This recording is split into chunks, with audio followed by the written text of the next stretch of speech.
Ahoy there, interlocutors. This 77 Ford LTD right here did not come with three mirrors. It only came with two. So a driver mirror and then a rear view mirror up there. Whoever optioned this car out just said no to every single additional thing that you could get on it. But in any case, I want a passenger mirror. So I started by disassembling the driver's side mirror to see how it's fitted onto the car. This is a manual cable control mirror. So down in there, that right there is how you control the mirror. So there's this bracket right here, and that mounts to the body panel itself. And you can see that there are threaded holes for it. These are machine threads right here. And then if you see these little tabs right here, there's a metal plate there that's been spot welded and then threaded so that you're not just drilling a sheet metal screw right into the door of the car. This is a much more firm way of attaching it. This metal plate slides down, two machine screws hold it on, and then this angled screw right here comes through the mirror right there to attach the mirror down. And of course you have this plastic pad so that you're not putting metal directly against metal. So what I did was I measured from this corner right here over, and then I measured from here down, and we'll go over the other side of the car.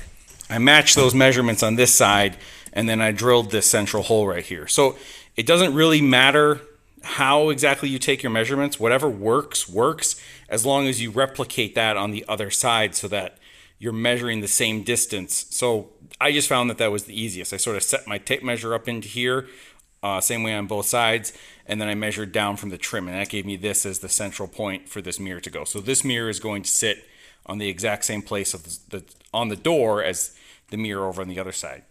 Now, when I drilled this hole, my first thought was, do I really need to drill this hole this big? Because I took a dial caliper and I measured the hole on the other side, and yes, you do need to drill a hole this big in this instance, because I picked this mirror up on eBay.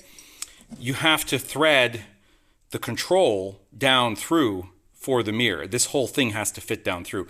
So that hole over there is 13/16. It's almost 7/8 to be able to fit that whole assembly down in there. So now I'm going to thread that in there just temporarily, and I'm going to set the bracket on here, and then I'm going to mark where the two holes need to go for attaching the bracket that the mirror then attaches to. That's the next step. So this bracket right here is perfectly centered over this hole right here. The hole in the center of this that the control cable goes through is perfectly centered over this hole. So I'm just going to do that on the other side. And I should clarify, this hole right here clearly has been punched. I can feel in there that and you can see too that the metal is folded over around there. So it's not a drilled hole, that's a punched hole. I can't punch a hole like that, so I just had to drill it. So I just drilled mine with a basic metal step drill. That's perfect for sheet metal like this, and the painter's tape is just there to make sure that I don't, damage any paint that I don't absolutely have to damage, like, the part that I'm actually drilling out. So you can see there's my two little marks right there. I'm just going to drill those.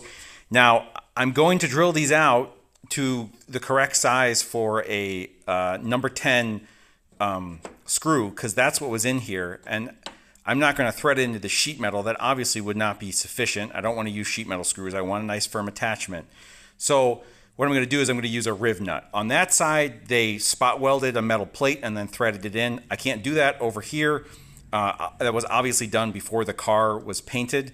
So I'm going to riv nut these. I think that's probably the best way to attach this after the fact like this, is to drill these out to the correct size for a riv nut and then put a riv nut in. So let's get these drilled out and I'll install a riv nut. I am also going to center punch before I start to drill. There may be a more official way to do this with these riv nuts. There may be an actual table or guide, but what I always do with them is I just have one of these drill guides right here that you put bits into to determine what size it is. And I just drop the riv nut in there and whatever, hole it goes through perfectly, whatever the smallest one it goes through is, that's the one I use. So that's how I always do it. They work good. So 9/32 is correct because it won't fit into the 17/64, and we'll go through. So we got our riv nuts or rivet nuts installed. I just have this pretty simple handheld deal to do that. You can see them right there. And I did go ahead and mask the area off and then just hit the holes before I installed the riv nuts and the central hole for the cable with a little black spray paint. You know, bare metal and rust, it starts to happen pretty quickly actually. So a little protective paint on there, and I just masked it off so that what I hit with spray paint, you can kind of see the line there, is all covered by the mirror. So the fact that it's not exactly the same paint, who cares? You're never going to see it. So then we just use some screws and attach this on here.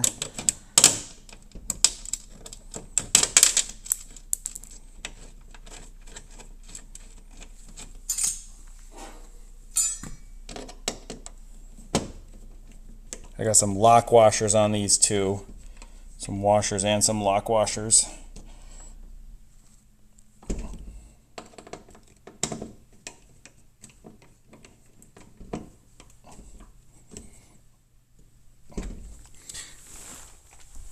And then the way this particular mirror works, and of course they're all going to attach a little bit differently, but the way this mirror works is you've got this tab sticking out, and that's going to hook on the end of there.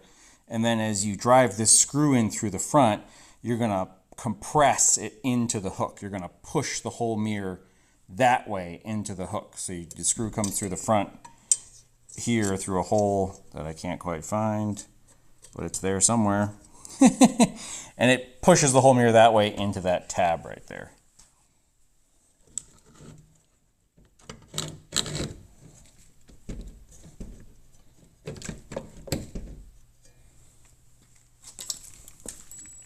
So yeah, there's the screw hole. All right, I need 2 hands for this part. All right, so we got that all firmly attached, and then I had to snake the cable, it's right here, through the door and through the body. And luckily, there were holes filled with hole plugs, specifically designed to snake this cable through. Because you could order this car with a passenger side mirror. This one in particular just didn't have one. So then I snaked it all along here. I had to take the glove compartment out to do that. And then what I ended up doing was I drilled a hole in the dashboard there, and I mounted it right there. And that's going to be a real nice spot for it, I think. Real easy to get to and adjust. The cable was kind of just long enough to do that. I'm not sure if you ordered a mirror for this car, if it would have been somewhere else besides that. But there was if you take off that plastic cover there, that wood grain plastic cover, there was a circular hole right there, like you should be able to pop an accessory or an additional switch of some kind out through there. So that's what I used. The cable reached there, made sense to me. Maybe it's supposed to be somewhere else, but that's where I put it. I really don't see another spot in the arrangement of this dash that would make sense for it. I mean, I guess if you had a really long cable, you could bring it over and put it in the door over there next to the driver's side mirror adjust. But the cable's not that long to do that, and because of the way it is, there's no real simple way to lengthen the cable. So there you go. Yeah, installing a mirror on a car that never had one. It wasn't actually too bad. Getting into this door and disassembling, getting the panel off and then running the cable was probably the hardest part. There's actually a cavity here. This is actually a hollow spot right in here. So I don't know if you can kind of get the perspective on that, but there's a cavity here. So I ended up using electrical fish tape, one of these guys right here to pull it through there, because that was the only way I could feed it through. So anyway, I'm happy with it. Nice to have, 3 mirrors like cars normally do.